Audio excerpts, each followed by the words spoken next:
Our group topic will be on engine fire.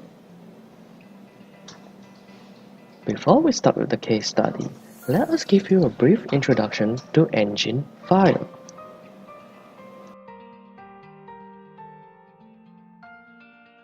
There are three things needed to start a fire, mainly ignition source, air, and fuel. In case of an engine fire, it will be kept under control by the aircraft's fire detection and extinguisher system. When the fire from the onboard system is unable to be contained, it will spread to the wings and the fuselage of the aircraft.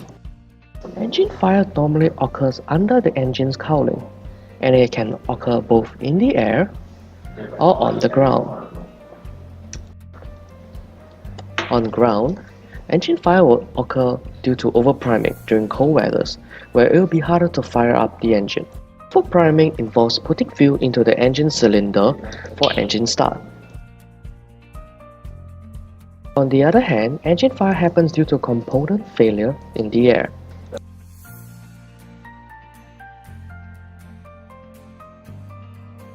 These failures are either due to improper maintenance or fatigue.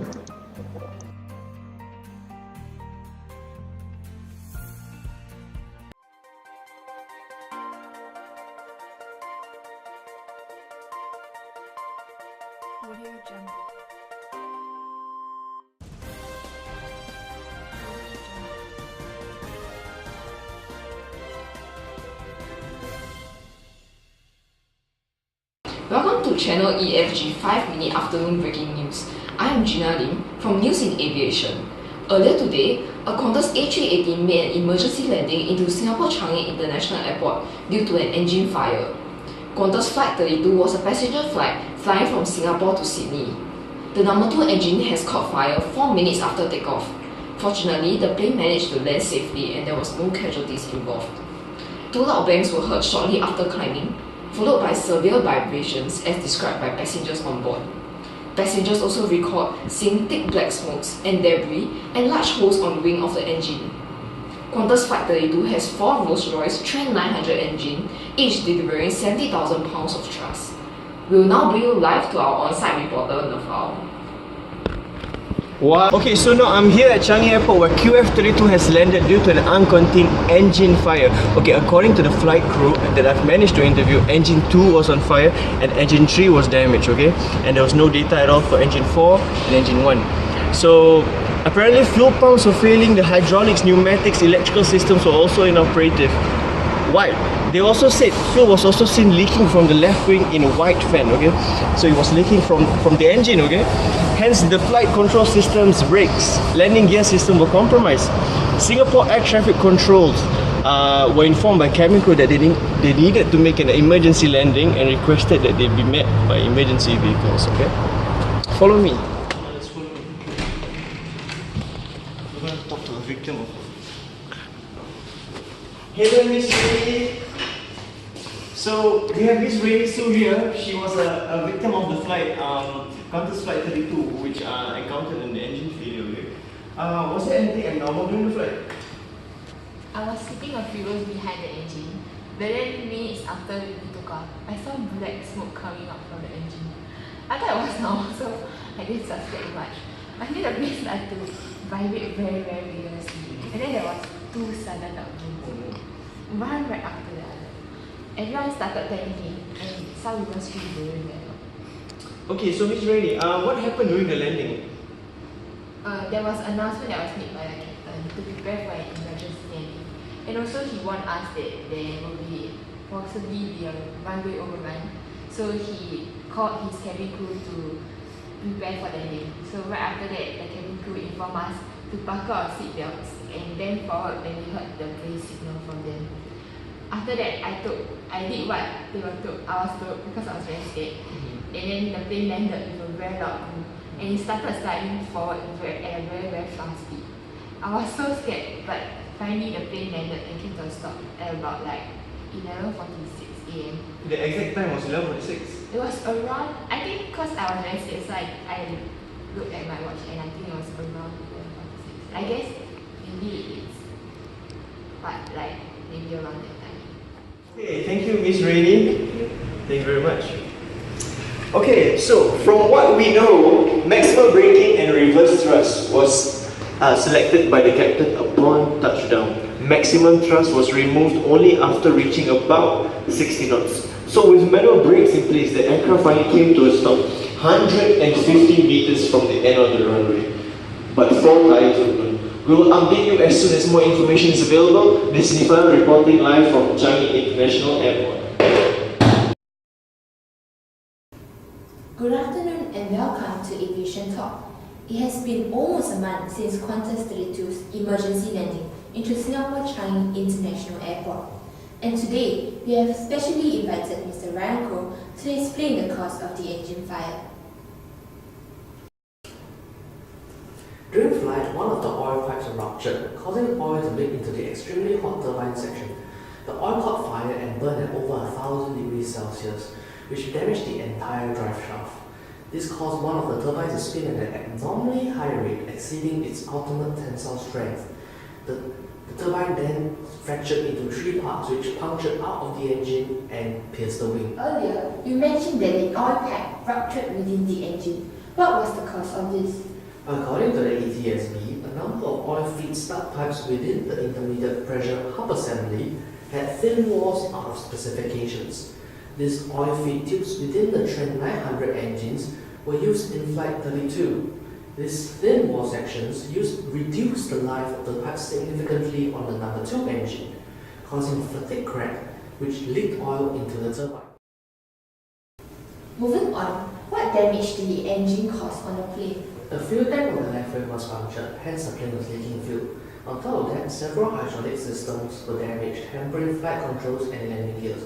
Multiple engine failures occurred across the plane as well. Luckily, the pilots managed to pilot the plane manually back to Singapore Changi Airport and land with scant meters to spare on the runway. You said that the oil feed tubes were not in accordance to the design specifications, reducing its life, causing fatigue. In this case, would you say it's the manufacturer fault or the airline maintenance company? According to the ATSB report, it is concluded that the root cause behind the engine fire is the manufacturer's fault. Rolls-Royce had failed to identify the potential crack in oil pipes despite various opportunities presented at the manufacturing factory, which was Hucknall Factory in Nottinghamshire.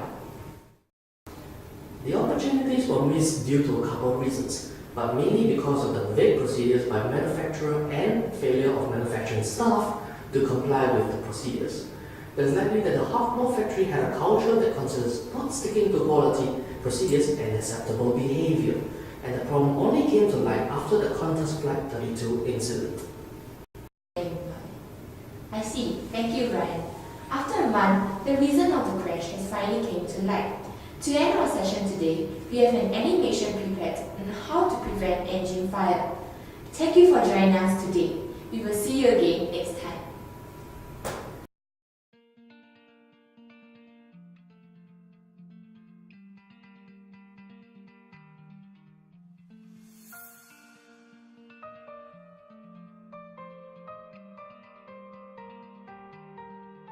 The most important engine fire prevention method is proper maintenance and quality checks done on manufactured parts. One example of this would be thorough pre-flight inspections.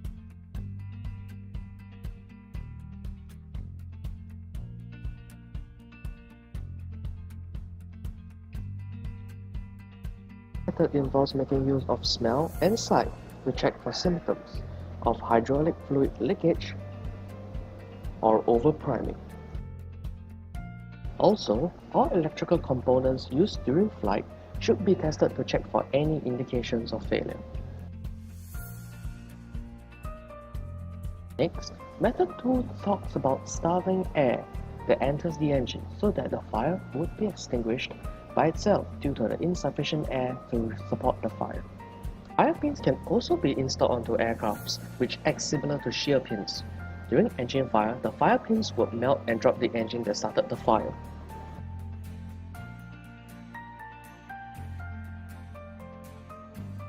Going on, method 4 involves siphon ducts that can be installed onto the aircraft. During engine fire, temperatures increase and overheat. The aircraft detects it and opens the 7 ducts to direct air into engine to relieve temperature, hence bringing the temperature down. Method 5 is a full shut-off function installed on the aircraft. During emergency situations, the pilot will use the function to cut off all fluid flow to the engine that is suffering engine fire. Without fuel, the fire is unable to support itself and will extinguish.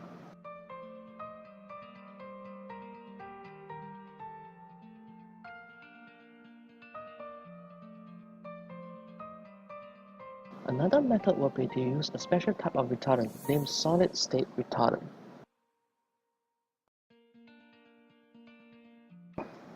This retardant can be sprayed on the inner walls of the engine.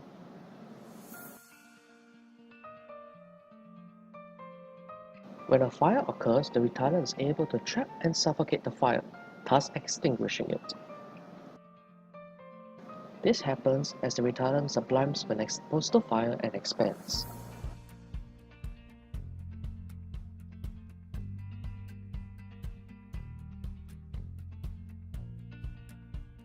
Lastly, drainage provisions for flammable fluids can be made on aircraft's engine nacelle and the APU. During flammable fluid leakage overboard, for example pipeline leakage, the fluid will be discharged safely via drain holes and tubings, hence preventing an engine fire due to the absence of fuel that is required for the engine fire to occur.